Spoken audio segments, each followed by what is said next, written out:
iHeart, get ready. Fantasy football is here. Welcome to the Scout Fantasy Show. ScoutFantasy.com is home to the Fantasy Football World Championships and the best players in the world. Real money winners giving their secrets to help you win. Now exclusively on iHeart. This is the Scout Fantasy Show with your host, the one, the only, Dr. Roto.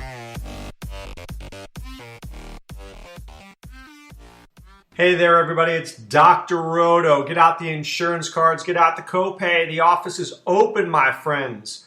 On today's podcast, we're going to cover 2 start pitchers, and we also had a live NFL mock draft on Scout Fantasy Sports this morning that I'd like to cover as well. So I think that will be of interest to you. So let's get to those 2 start pitchers. For the Angels, please don't touch Jesse Chavez or JC Ramirez. I don't trust them. For the Braves, I do like Julio Teheran. I think he's been a very good pitcher this year. And I would start him against the Mets and the Brewers. For the Diamondbacks, I do like Zach Greinke a lot, except his first game is against the Padres, which is terrific, but the second one is home against Colorado. That has me worried a little bit, but I'll take my chances with him. I want no part of Patrick Corbin's 2-start week. No thanks. Ubaldo Jimenez is a train wreck. You know this already. His game may even get pushed back because of the bad weather, so no interest there. Rick Porcello gets 2 starts against the Yankees and the Cubs. I'm going to pass on Rick Porcello. I just don't think he's looked sharp this year, so I'm going to stay away from him. I mean, obviously, if I have him, I'm going to use him, but I'm not loving this idea. Miguel Gonzalez for the White Sox and Brett Anderson for the Cubs. Zero interest in either of these guys. But I do have an interest in Amir Garrett. Amir Garrett is a very tall, lanky, rangy lefty who strikes out guys in droves. And he certainly can help you in DFS. So I like Amir Garrett a lot. He gets the Brewers and he gets the Cardinals this week. No on Josh Tomlin, no on Tyler Anderson, no on Jordan Zimmerman. I do like Dallas Keuchel. I always do. I mean, I know Cleveland hits lefties well, but Keuchel's been tremendous this year. Jason Vargas gets 2 starts against the White Sox and the Twins. I don't like Jason Vargas, but it's a really good week for Jason Vargas. This is a 2-start Kershaw week, which, man, we have to love that one.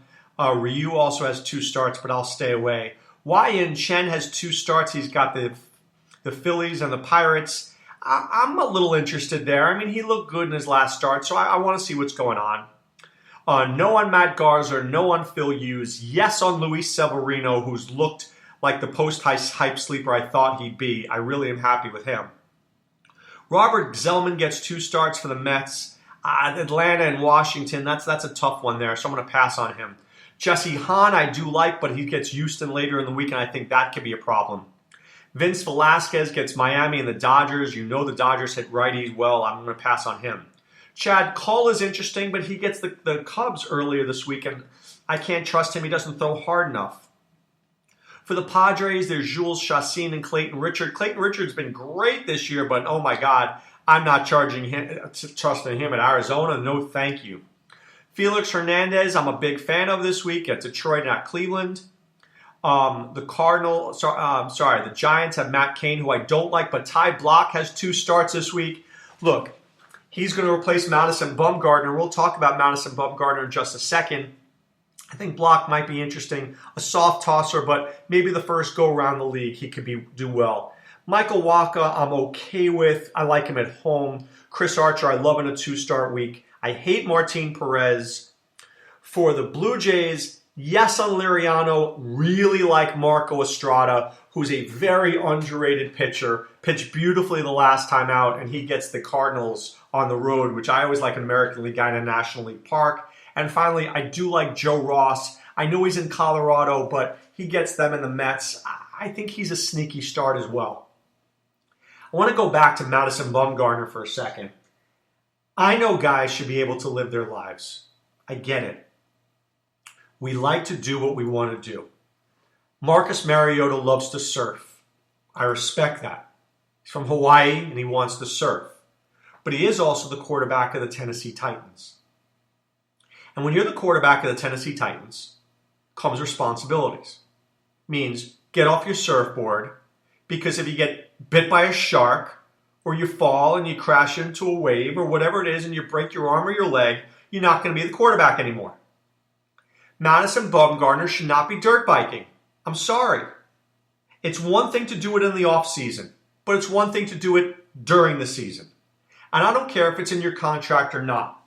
You're one of the top 3 pitchers in baseball.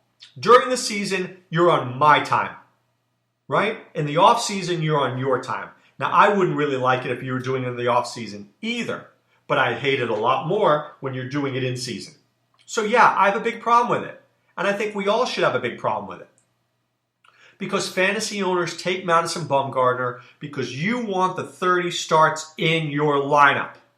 You want it in that because you trust that. Now, without Madison Bumgarner, that's a big problem. It's a really big problem.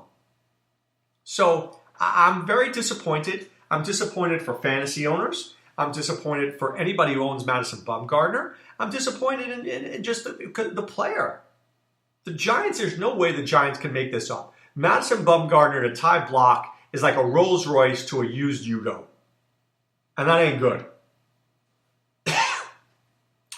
All right. On Scout Fantasy Sports this morning, we did a Scout Fantasy SiriusXM live mock NFL draft. You know the draft is on Thursday, but we did our own version of it. And there were a lot of surprises in this draft. And I know you guys love your football, so I'm going to talk about it a little bit here today. The first pick was no shock. It was selected by Lane Atkins. He's the Browns insider for Scout.com. He took Myles Garrett. Now, look, this is the right pick. I don't care what Warren Sapp says. Myles Garrett is absolutely the right pick. He's an impact player. He's got freakish numbers. He's got great size and great speed. He is a potential difference maker. All right? So the Browns did everything right with this pick. The next pick in our mock draft was Solomon Thomas, the defensive lineman from Stanford.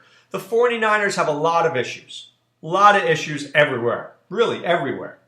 But if you can't rush the passer and you can't play defense, you can't win games in the NFL. And Solomon Thomas is absolutely a guy who can help you solidify your defensive line. I think that was a good pick. The next pick was by Jeremy Stoltz, who's the Bears insider for Scout.com, and this was a pick I really hated. Now, I respect Jeremy, and I think he does a very good job for Scout, and he really knows the Bears, but he had the Bears taking Mitch Trubisky.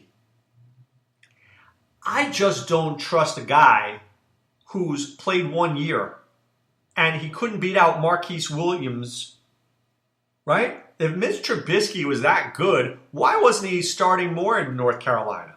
Really? Why wasn't he starting more? So you're telling me that 1 year in the ACC makes this guy the number 3 pick overall? Really? Are you kidding me? I don't see that at all. I don't see it at all. And why not trade down? I know that everybody wants a quarterback. They all want the 5 years. I get that. I just think it's a big mistake. I do. I think it's a big mistake. The pick 4 went to the Jaguars, and Mike Dempsey made the selection, and he works for 1010 XL in Jacksonville. He works for SiriusXM Fantasy Sports Radio for the football diehards. He took Jonathan Allen, which I absolutely love. Love Jonathan Allen. He is a premier player, and I think this would be a brilliant pick by Tom Coughlin. You can never be too good on defense, and Jonathan Allen is really good. I love this pick. The Titans, and my friend Greg Arias, who does the Locked on Titans podcast, he knows all things Titans. He takes Marshawn Lattimore as the 5th pick. I'm going to trust Greg here because he knows more than I do about the Titans. I know, and Greg said as much, the Titans want to trade out of this pick. The Titans want to trade out of this pick because they only have 6 picks in this draft and they want more. And I believe if Trubisky's on the board, the Jets or somebody will move up to the 5 and get him. So I think the seminal pick in this draft is the Bears. I think Garrett and Thomas are pretty much no-brainers. What the Bears do will then decide what a lot of other teams do. So if the Titans keep this pick, Greg thinks they're going to take Marshawn Lattimore. Connor Hughes for the New Jersey Advanced Media, he picked for the Jets. He had the Jets taking Leonard Fournette. I don't see that at all. I think that was absolutely and unequivocally the worst pick of this first round. Really. If a life expectancy of a running back is 3 to 5 years, and the Jets are going to be bad for 3 to 5 years, what purpose does it have of putting Leonard Fournette on your team? Really? How's this helping you? How's it helping you at all? Jamal Adams helps you. Man, you need a hitter in the secondary. But Leonard Fournette, you have Matt Forte, you have Bilal Powell. I don't think that's your problem. Go get a running back later in the draft. I don't think Leonard Fournette is your problem. He's not solving your problems. He's just giving you more problems, actually, because he's going to need the football 20 times a game. So I don't like that at all. The Chargers scoop up Jamal Adams in 2 seconds. I think this guy's a really good player. I think he could go as high as 3. I really do. I think he's a really good player. And if he's there for the Chargers, great. Now, the Panthers picked at 8. The Panthers want Leonard Fournette. Leonard Fournette fits the Panthers like a glove. Beautifully. Because they've got to take some pressure away from Cam Newton, who we know is a potential train wreck back there.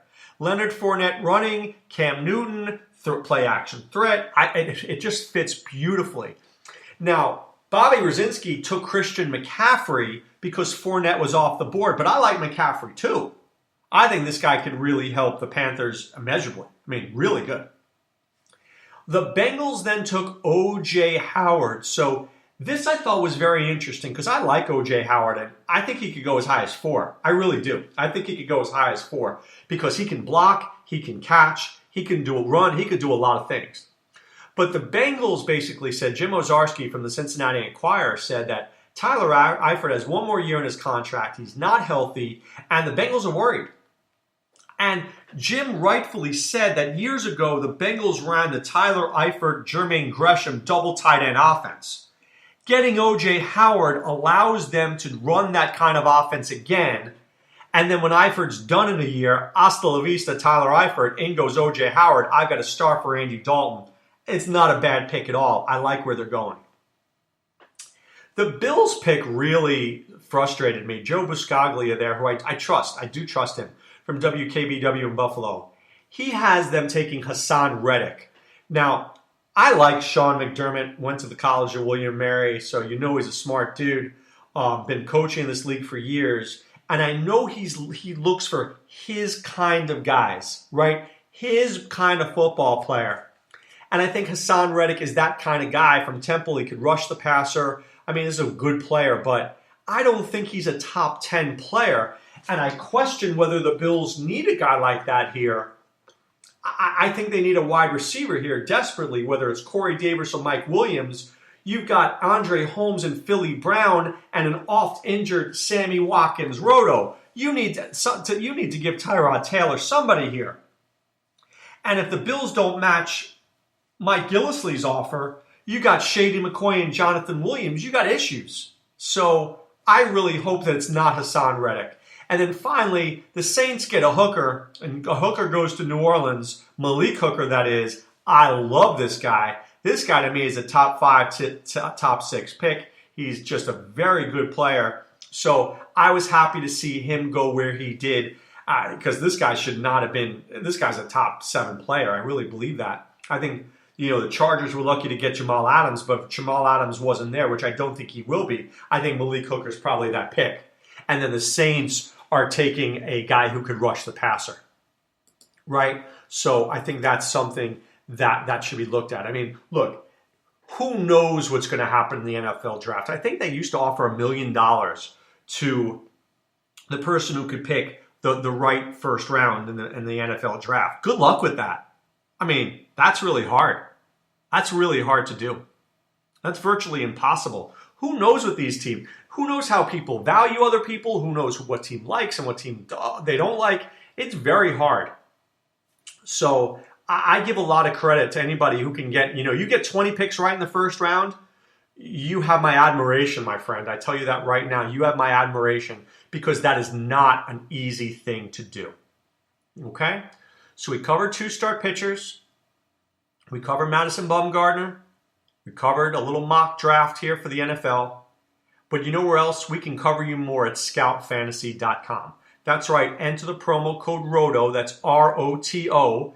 Pay for 1 month, get 2 more for free. You get our Major League Baseball Optimizer for DFS purposes. Really great. I mean, the Optimizer has been doing a sensational job of helping people find sleeper picks and the best values of the day. You read Nate Weitzer's article. You go to the message boards and you see our premium forums. And you see Robbie Garriak and Fantasy Bum and SD Chickens. And, I mean, people are giving you great advice. You've got Adam Ronis and Sean Childs and myself. You got an army behind you. That's right, a scout army behind you. So please check that out at scoutfantasy.com. And remember, promo code ROTO, pay for 1 month, get 2 more for free.